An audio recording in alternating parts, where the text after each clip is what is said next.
Hello, everybody. My name is Jeff Bushman. This is the Jeff Bushman Experience, such as it is. Uh, this is the first in our attempt at going from an audio uh, radio show on the internet to a video on a regular basis that you can see on YouTube. Any luck, we will go ahead and upload this puppy. In any event, I wanted to tell you first what we have done and what we're going to do, and then I'd like to get into some content of the show. So the first thing is you can listen to our earlier radio shows, our podcasts, at blogtalkradio.com/Jeff Bushman. In that case, after the slash, it's JEFF-Bushman.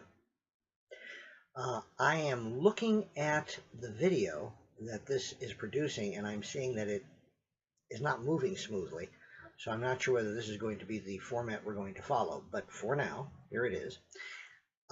In addition to having been on blogtalkradio.com, I earlier appeared at the website goingbeyondradio.com. That website, unfortunately, is no longer in existence in terms of the radio shows that we did, but you can still catch us in some of the shows we've done on Stitcher. If you have a smartphone, you can download Stitcher Radio, is what it's called, free. And in addition to my podcast, you can get dozens or hundreds of others. But it's, and even if you never listen to my show, I would recommend that to you. Stitcher is great. And in terms of the shows, if you just look up Bushman, you can find my silliness under Going Beyond Radio. And when you look up Bushman, you'll find Jeff Bushman, that's me. You'll also find Alicia Bushman, that's my wife. Her shows are more mystical, and I don't know what else you would call it, but they are mystical and lovely. My shows are less lovely and have to do generally with politics and news and that kind of thing. So some of what I've done is dated. Hers is not. In addition to those things, I'm also a professional writer. I'm an insurance agent. I am a process server. We are in the state of Arizona, and this program will have almost no production value whatsoever, at least in this initial stage. So I hope you enjoy what we're going to do. I mentioned that we're doing a show at blogtalkradio.com. I'm hoping to migrate strictly to YouTube. But if you wish to hear the show that we did today, you can go to that site I mentioned earlier, which is blogtalkradio.com/Jeff-Bushman. Okay, the program we did today covered a good deal of the First Amendment, actually a small portion of the First Amendment, but we spent a good deal of our time on that. And so you can get our view of the First Amendment, particularly in light of the efforts of some people in Texas who want to get the state of Texas to issue a license plate bearing the Confederate flag. If you think that might be interesting, you can take a look at the show. And if not, you might want to take a look at the show anyway. And I shouldn't say look, I should say listen. And you can also get our past shows at that same location. We also dealt a little bit with the Second Amendment, which we're going to cover more next week. For this show, this program, we're going to do something a little different. First off, this is an experiment.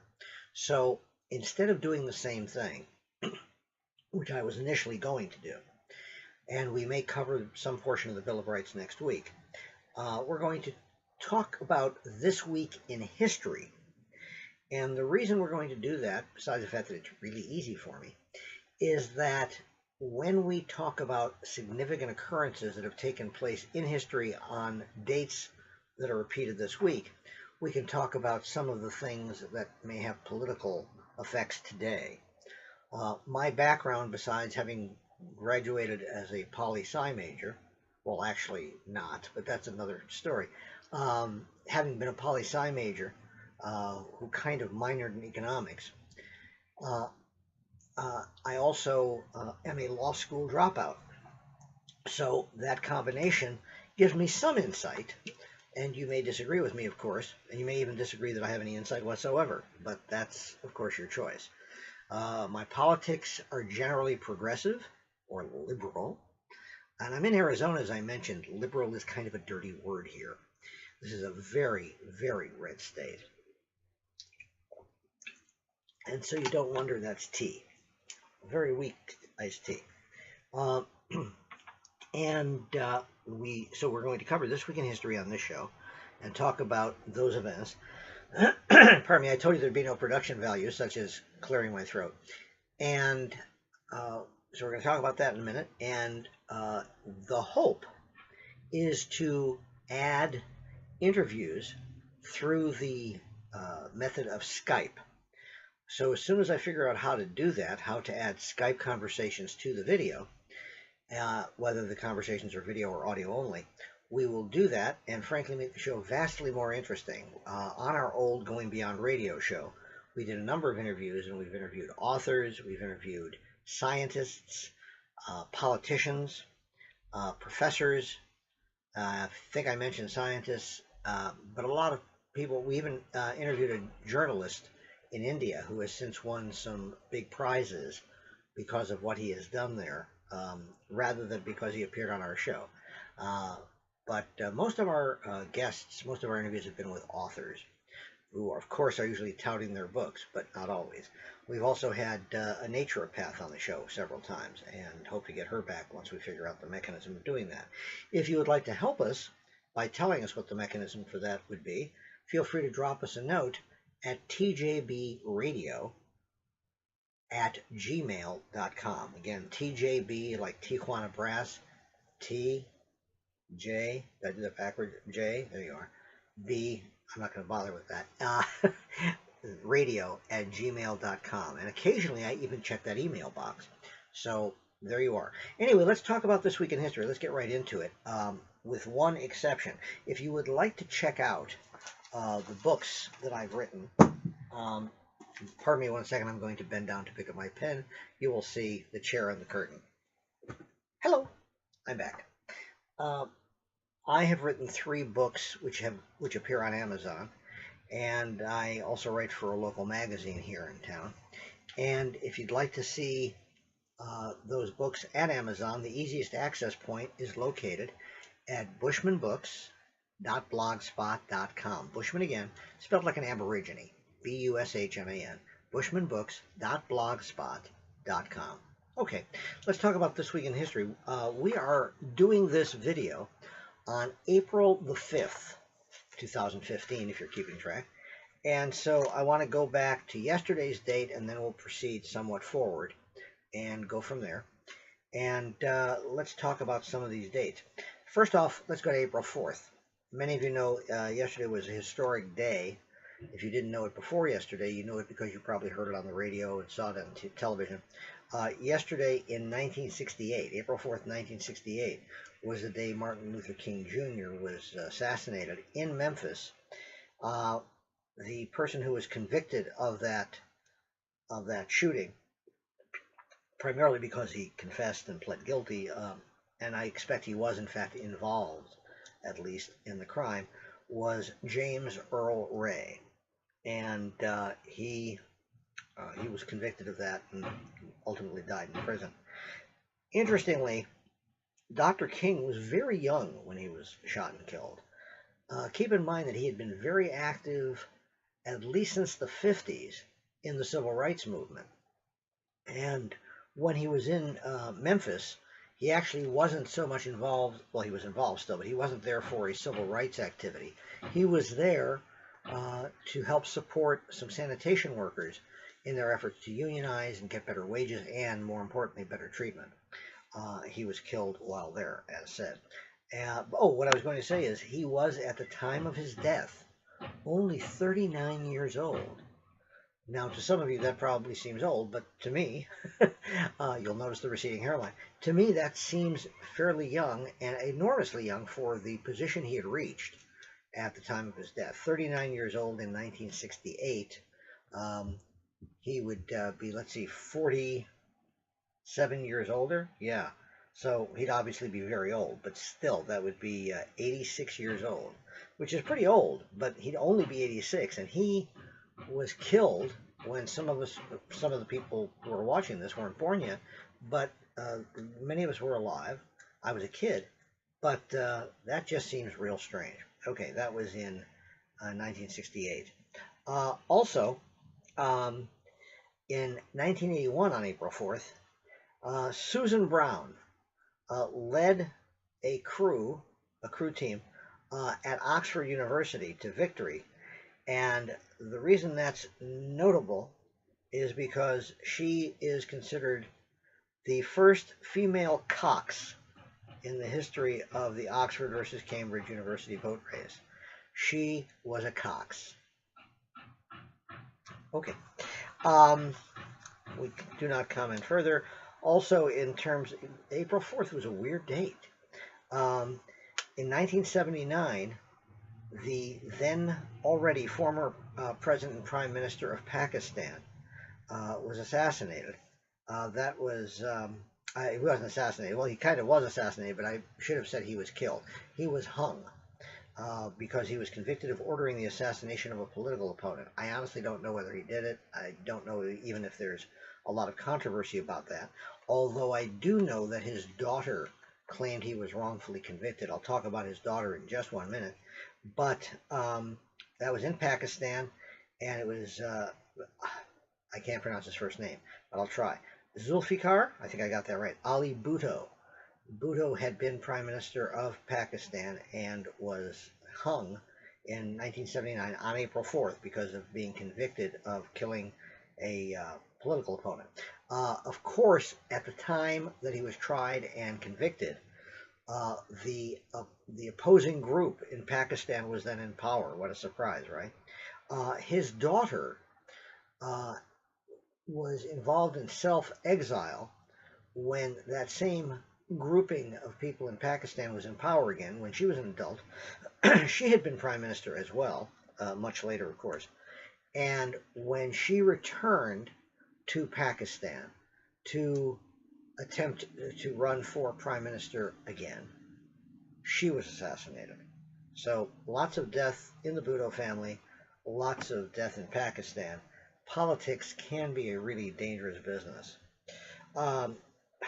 Which is an unintentional segue to something else that happened April 4th. On April 4th, 1841, the 9th President of the United States died in office. He died of pneumonia. And take a second and try to remember the name of the 9th President. But also on that date, which is April 4th, but in 1922, was the birth of Elmer Bernstein, not Leonard Bernstein, not related so far as I know, but Elmer Bernstein was born on April 4th, 1922. I don't know if he's still living or not. He was a film composer who wrote The Magnificent Seven, the music for The Magnificent Seven, The Ten Commandments, The Great Escape, and My Left Foot. So he was around for a long time and wrote a lot of film music.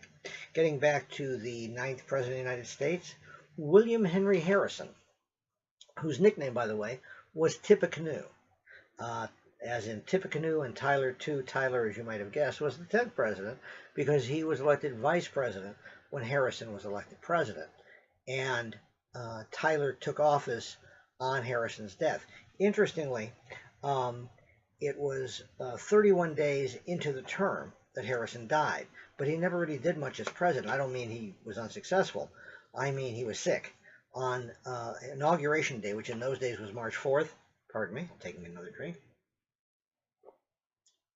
On March 4th, the day of the assassination, it was cold and rainy in Washington, and he was I don't really know how old he was, but he was at an age that was then considered old, probably 35. I'm kidding, but he was considered old, and he caught a very bad cold on Inauguration Day. It quickly turned into pneumonia, and he finally died on April 4th, 31 days later. Vice President John Tyler took office. Harrison was the first president of the United States to die in office. And when Tyler became president, if you look at the Constitution of the United States to see how it is the vice president succeeds, the Constitution never says that the succeeding vice president is now called president, whatever. But it just talks about him fulfilling, or her, fulfilling the duties of the office of the presidency. So when John Tyler came into office, a lot of people were calling him Mr. Acting President and Mr. Vice President, and he corrected them and said, "You should be referring to me as Mr. President." And that's been the tradition ever since. When a vice president takes over for a president, then the vice president is not just assumes the office and the duties, but is in fact considered the president of the United States. That may seem really obvious and simple to us now, but it wasn't then. Okay. By the way, I'm not going to start giving the answers because it makes me look like a smart aleck. But Harrison was 9, Tyler was 10. See if you can name the first 8 in order. Okay. I'll leave that to you and your Google machine. Okay. Next we go to April 5th. On April 5th, 1945, something significant happened in Europe. Specifically, the then leader of Yugoslavia, and it was still Yugoslavia, this is in 1945, the leader of the Communist Party, who effectively was the head of the government there, was Joseph Tito. Now, I said Joseph. That's how we pronounced it here in the United States and probably most of Western civilization, that is Western Europe. But the name in, I guess it was probably Serbian or Serbo-Croatian, the name was actually pronounced Joseph, J-O-S-E-P. And Tito was the last name, which, by the way, was what in literature they now call a nom de guerre. That is a name of battle or war. Tito was not his real name, but he chose it. I believe the name means steel, and as a showing of strength, he called himself Tito.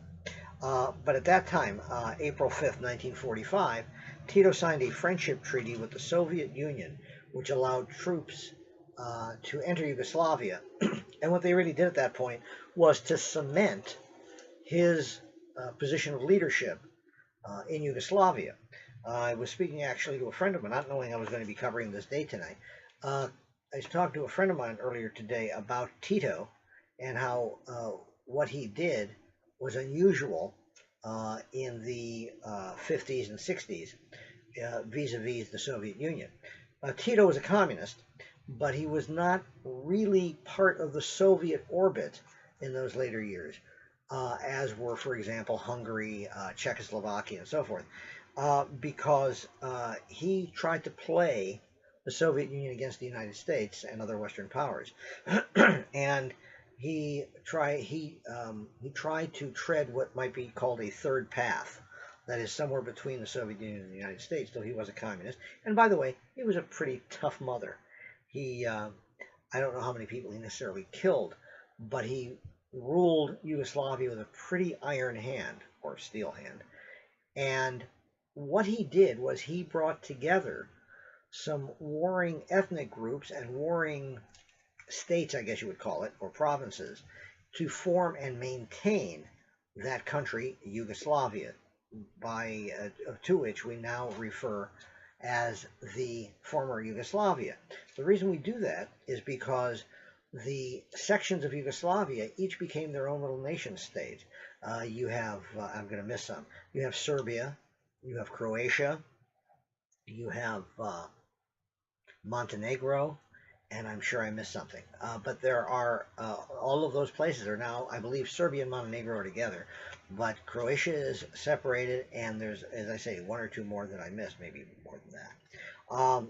But the only reason they kept together was by the determination of Tito to keep them together, but he also, Kosovo, he also silenced a great many ethnic rivalries, which did manifest themselves after he died, and resulted in the terrible wars, the ethnic cleansing that took place.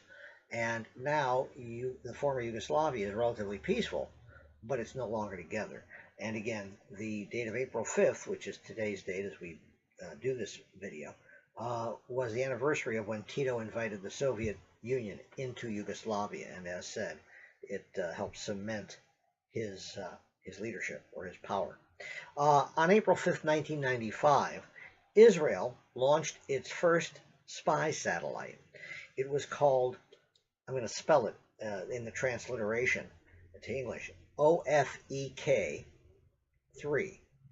Now, I don't know, I know a few Hebrew words, but I don't speak Hebrew, but I imagine OFEK probably means about what it looks like. I'm guessing. I don't know.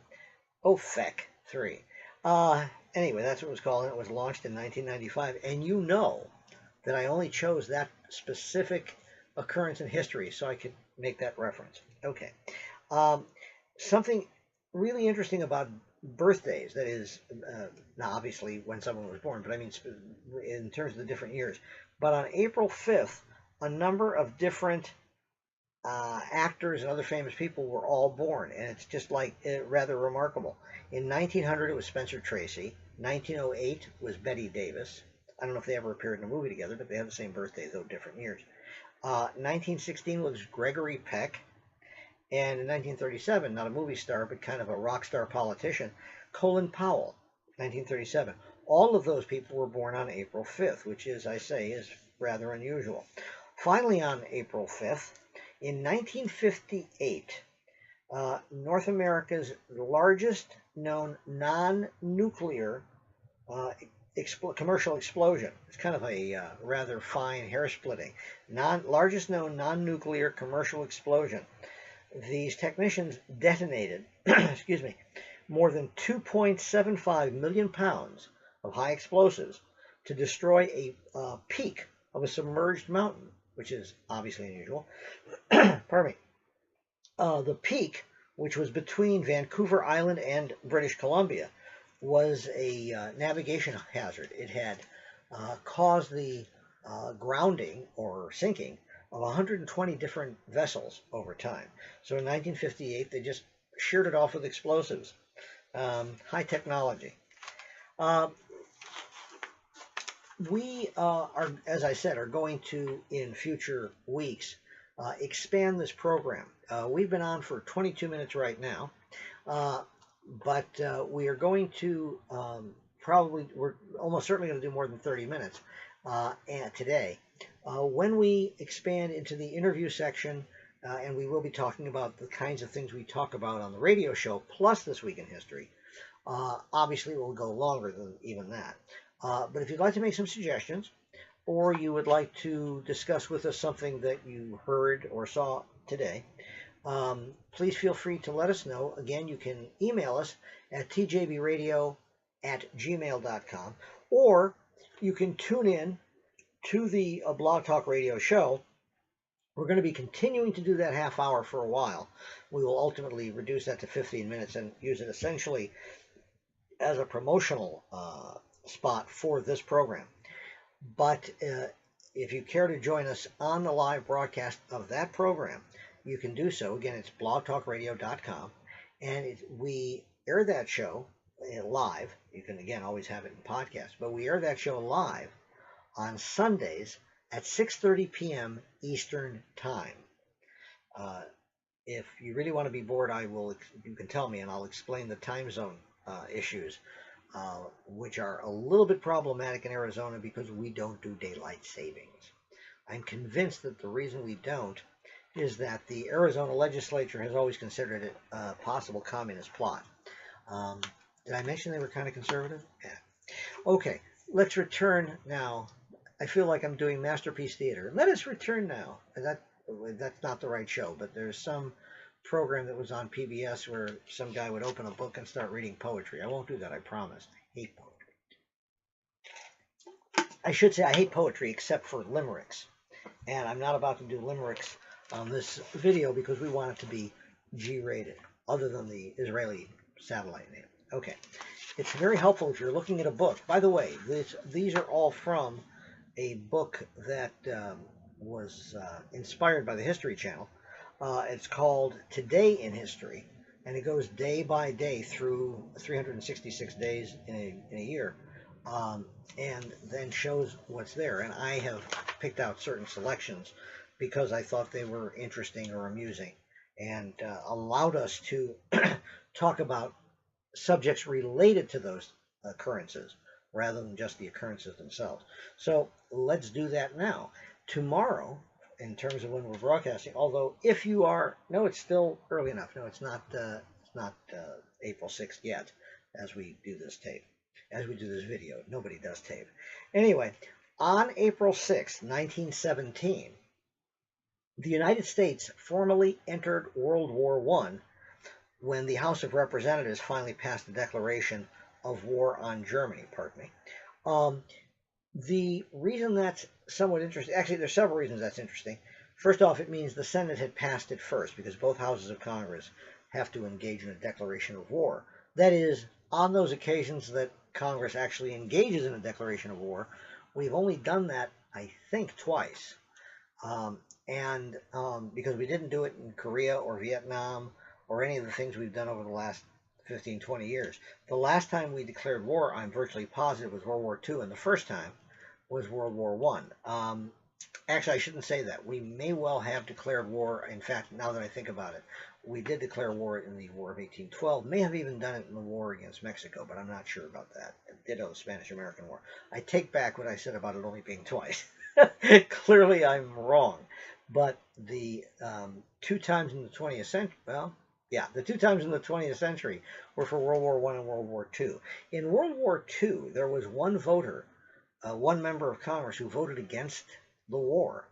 That was Jeanette Rankin, who was a senator, I think, at that point from Montana. She had also voted against World War I, the declaration of war in World War I. And she was the only one for World War II. But I didn't know that for the World War I declaration, there was not unanimous approval of that war. Again, besides that one person. It turns out that the vote in the House of Representatives was 373 to 50. 50 votes against entering a war when the country is going to do that. That just seems pretty large. There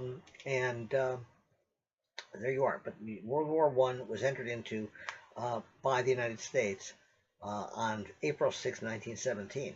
The other thing that some people will find interesting, some not, because I don't know if you were taught the same way I was, but when I was in school, you'll notice my hand there, when I was in school, we learned that the item which motivated the American entry into World War I was the sinking of the Lusitania, which is really weird for at least 2 reasons. First off, the Lusitania was not an American ship.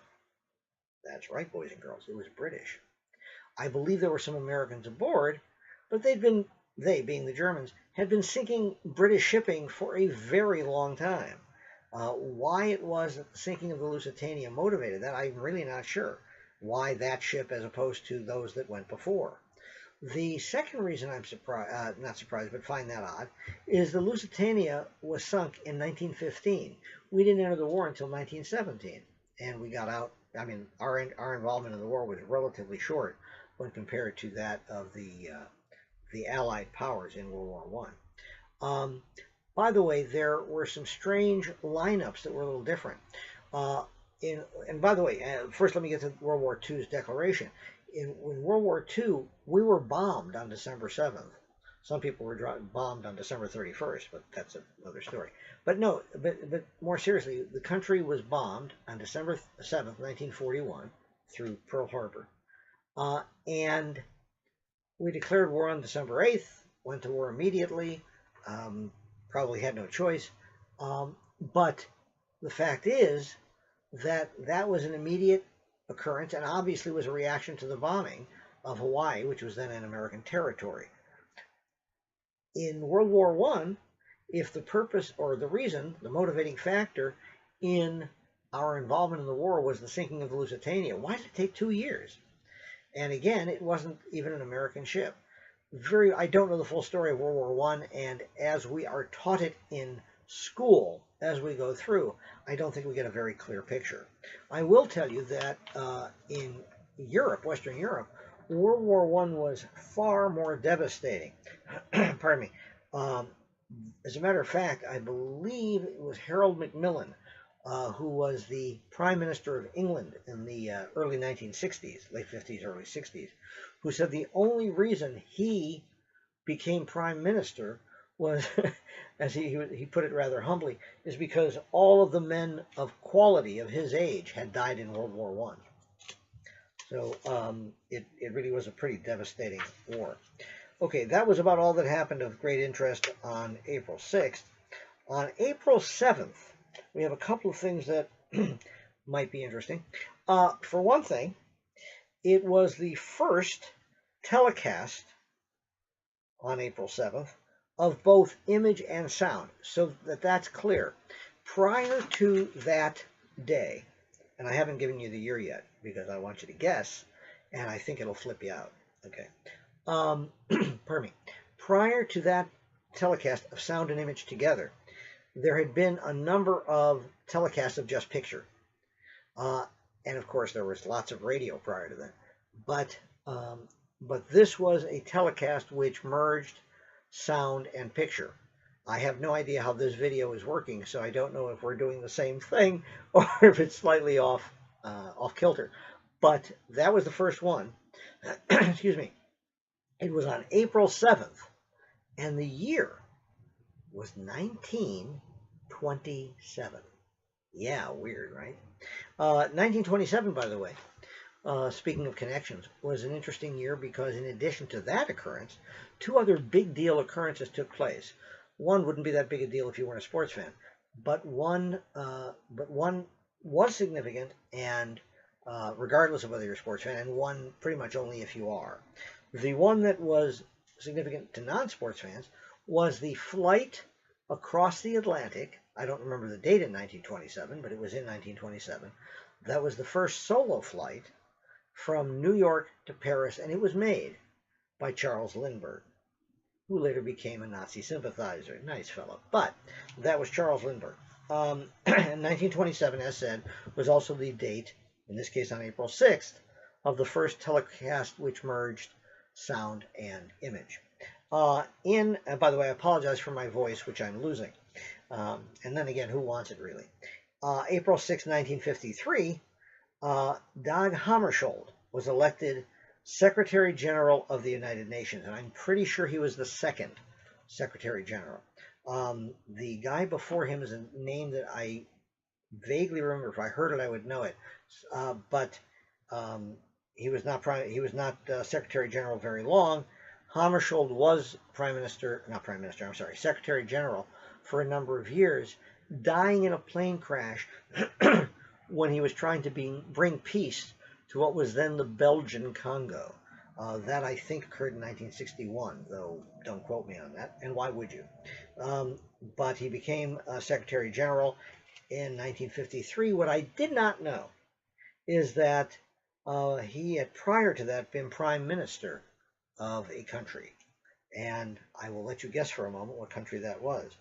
Also on April 6th, this time 1966, a hydrogen bomb, which had fallen off an American B-52 in February of 1966, was found intact and obviously not exploded on the seabed of the Atlantic off of the coast of Spain. It was found on April 7th, 1966.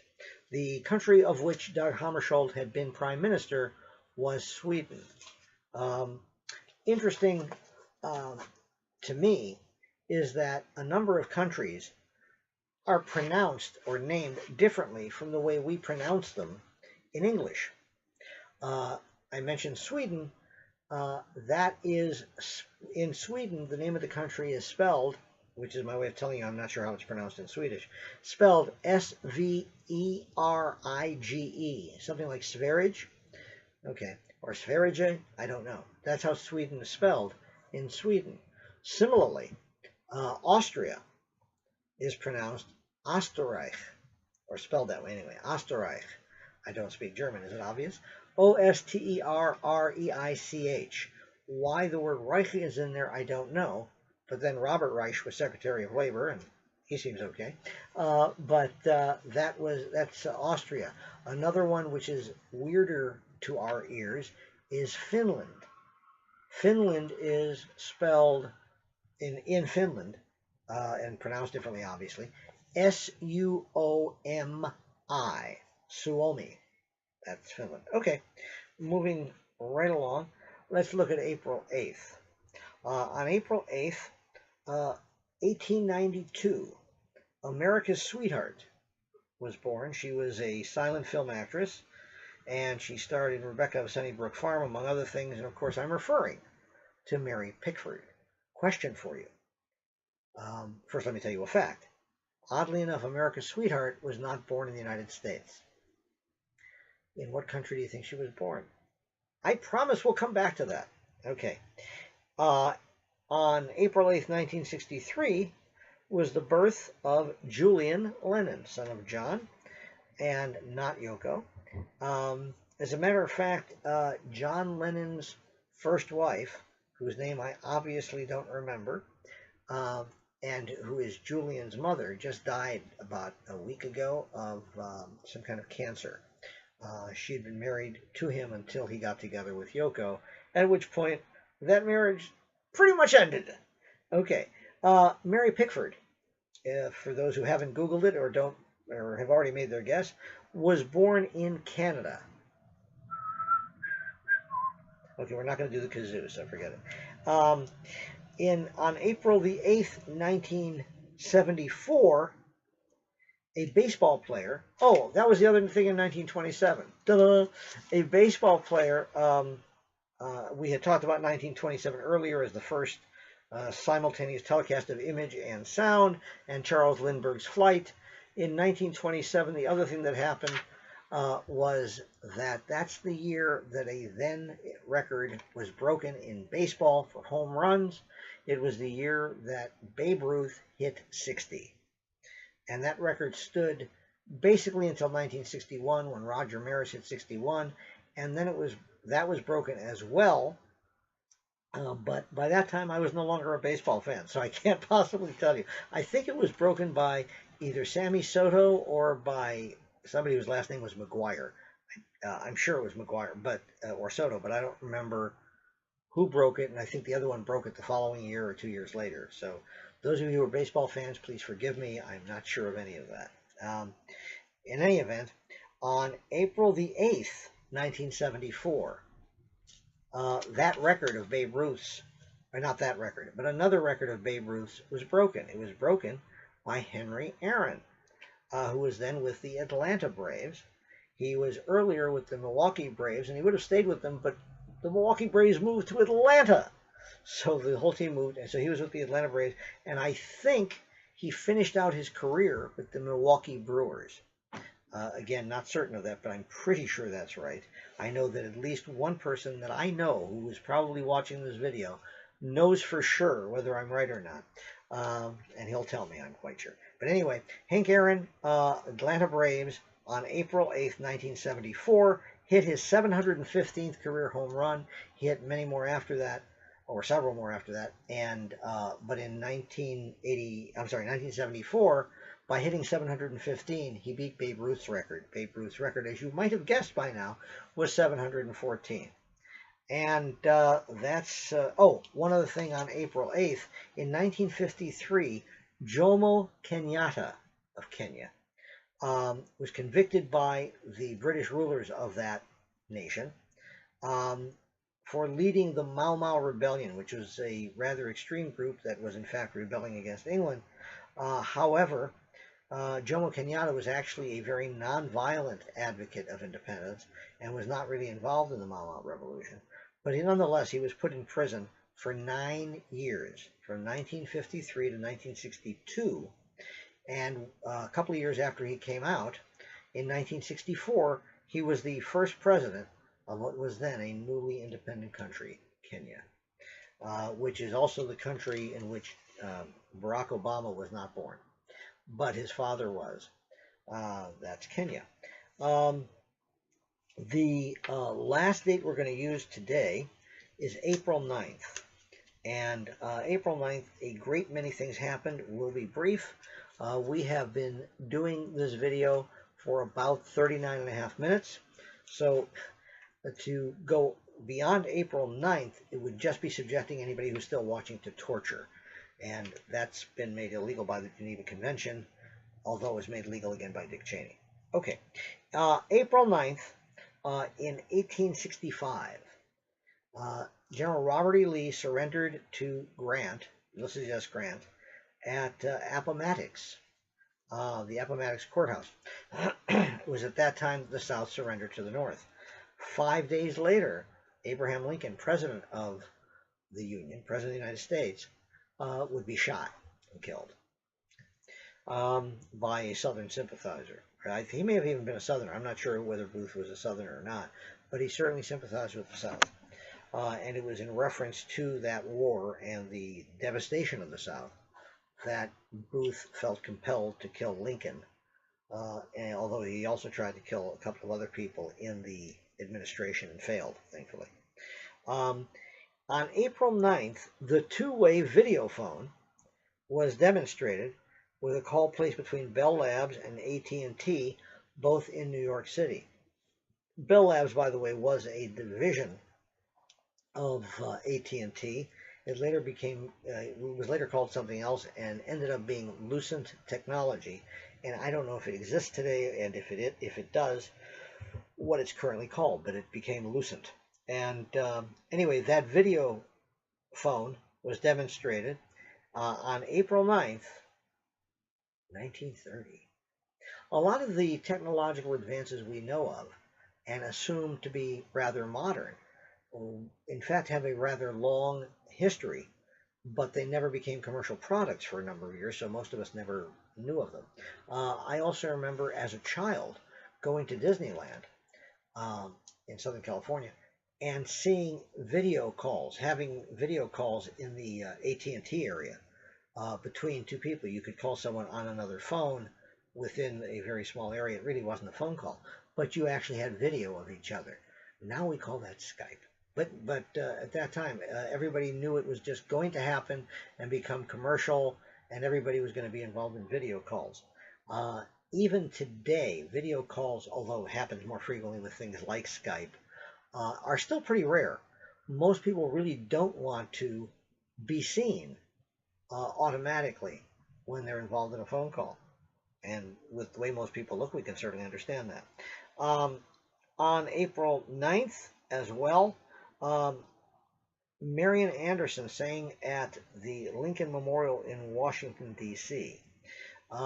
That was because she had arranged a concert to occur at Constitution Hall in Washington, but the people who owned that hall canceled the concert because Marian Anderson was African American.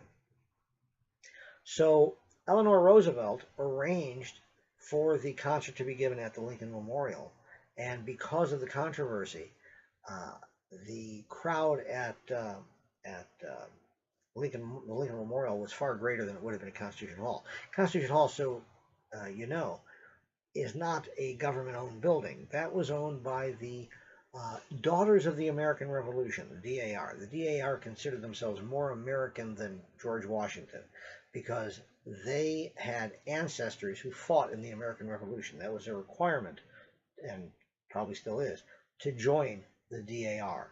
And the DAR owned Constitution Hall and decided to cancel the concert because of Marian Anderson's race. Eleanor Roosevelt, to her everlasting credit, picked up the ball and arranged for that concert to occur at the Lincoln Memorial. In 1981, on April 9th, the scientific journal Nature published the longest scientific name in history. And when we say scientific name, what we mean is, in scientific nomenclature, the word that named something, gave it scientific name, probably in Latin, but it's the longest scientific name in history, at least as of 1981, which was the systematic name for human mitochondrial DNA. Okay, and my question to you is, take a guess as to how many letters are in that word. And I'm not going to tell you what the word is because it's too long to pronounce. But and it's not for me. I don't have any idea what it is. Take a guess as to the number of letters in the longest scientific name in history. On April 9th, 1962, we mentioned earlier Elmer Bernstein. In April 9th, 1962, Leonard Bernstein's musical, West Side Story, won 10 Academy Awards. Because when you're a jet all the way. Okay. Or a jet till you die. I'm not sure of the lyric. But anyway, that was West Side Story on April 9th, 1962. West Side Story won 10 Academy Awards, which is quite remarkable. It was also a remarkable movie. The number of letters in that scientific word, the scientific systematic name for human mitochondrial DNA, 207,000 letters. That's crazy. You'd think they could do it a little bit shorter, maybe only 100,000 letters. That's just nuts. Okay. And on April 9th, 1942, the American General Jonathan Wainwright surrendered to the Japanese at Bataan. That's in the Philippines. And they began the Bataan Death March. It's a 55-mile starvation march, and at least 600 Americans and 5,000 Filipinos died. Okay, here's another question for you. In terms of trivia, although it's not trivia if you're Filipino, what is the language, the primary official language of the Philippines? I will give you a hint. It is not Spanish. Okay, we'll come back to that. Also, on April 9th, 1898, was the date of birth of an opera singer who became famous for the song Old Man River. That's Paul Robeson. And we will finish off by returning to the question that I asked a moment ago, if I can remember it. Oh, the language. Shows how well we prepare for the show. It's not notes. It's off the cuff and on the fly. And of course, if you have a fly on your cuff, you know what a problem that is. The language of the Philippines is spelled Tagalog in English, which I believe is pronounced Tagalog. And if you're Filipino and wish to correct me, or you want to talk to us about any of the things we covered in tonight's program, please feel free to do that. You can do it by email, at TJ, did I do it right this time? Yeah, so one of those. TJB, as in boy, radio, at gmail.com. I hope you've enjoyed the program. We'll probably do this again next week. And at that point, I'll probably be able to tell you what channel on YouTube to go to and how to find the video, because right now we're making the video and hope to upload it. And once we do it once, we'll have it all figured out. Okay, maybe it'll take twice. No certainty here. Thanks for joining us. Again, let me invite you to two other places on the internet. One is to the location where you can access our books. We've also done some writing on politics and more trivia questions, which is at bushmanbooks.blogspot.com, and our Blog Talk Radio show, which you can listen to live on Sundays at from 6:30 to 7 Eastern Time, or you can hear the podcasts. And we have podcasts, by the way, going back years, because before that program I mentioned to you at Going Beyond Radio, which is now defunct, we did a number of these shows at Blog Talk Radio, which included interviews. So although the news and politics section of the program is going to be, of the older show, is going to be extremely dated, the interviews are not, and I think you might enjoy that. So those are the two sites. Again, that's blogtalkradio.com/Jeff, Jeff, hyphen, or dash, Bushman. That's it for tonight. We have run about 49 minutes, and that's enough to torture you. So I will let you go. Not like you couldn't have left before, but anyway, thank you for joining us, and have a good night. And although you are going away now, let me offer again what I often do. Please, don't you go away mad. Good night, everybody.